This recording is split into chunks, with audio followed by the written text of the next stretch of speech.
Hello students, তোমাদের সবাইকে আমার এই চ্যানেলে স্বাগত। আজ আমি ক্লাস 9-এর জীবনবিজ্ঞানের সেকেন্ড চ্যাপ্টারের কিছু গুরুত্বপূর্ণ প্রশ্ন দেখো এখানে দিয়েছি, যেগুলো তোমাদের ফার্স্ট সামেটিভ এক্সামিনেশনের জন্য খুবই গুরুত্বপূর্ণ। আগের ভিডিওতে প্রথম চ্যাপ্টারের গুরুত্বপূর্ণ প্রশ্নগুলি দেওয়া আছে। যারা তোমরা ভিডিওটি দেখোনি এখনও, অবশ্যই ভিডিওটি দেখো, তোমাদের অনেক হেল্প হবে।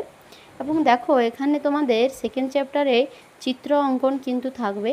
দেখো এখানে নিউক্লিয়াসের ছবি এবং একটি নিউরনের ছবি বা স্নায়ুকোষের ছবি কিন্তু তোমাদের পরীক্ষায় আসার সম্ভাবনা খুব বেশি আছে। তোমরা এখানে যে 4টি করে পয়েন্ট দেওয়া আছে সেগুলি বাদ দিয়েও তোমরা আরও কিছু নাম ভালো করে প্র্যাকটিস করে রাখবে যখন তোমরা ছবিগুলি প্র্যাকটিস করবে। আর যদি কোনো অসুবিধা থেকে থাকে অবশ্যই কমেন্ট করো, প্রশ্নের উত্তরগুলো আমি ভালোভাবে বুঝিয়ে দেব। অবশ্যই সাবস্ক্রাইব করে পাশে থেকো। হ্যালো স্টুডেন্টস, তোমাদের সবাইকে আমার এই চ্যানেলে স্বাগত। আজ আমি ক্লাস 9-এর জীবনবিজ্ঞানের সেকেন্ড চ্যাপ্টারের কিছু গুরুত্বপূর্ণ প্রশ্ন দেখো এখানে দিয়েছি, যেগুলো তোমাদের ফার্স্ট সামেটিভ এক্সামিনেশনের জন্য খুবই গুরুত্বপূর্ণ। আগের ভিডিওতে প্রথম চ্যাপ্টারের গুরুত্বপূর্ণ প্রশ্নগুলি দেওয়া আছে। যারা তোমরা ভিডিওটি দেখোনি এখনও, অবশ্যই ভিডিওটি দেখো, তোমাদের অনেক হেল্প হবে।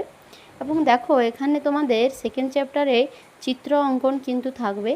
দেখো এখানে নিউক্লিয়াসের ছবি এবং একটি নিউরনের ছবি বা স্নায়ুকোষের ছবি কিন্তু তোমাদের পরীক্ষায় আসার সম্ভাবনা খুব বেশি আছে।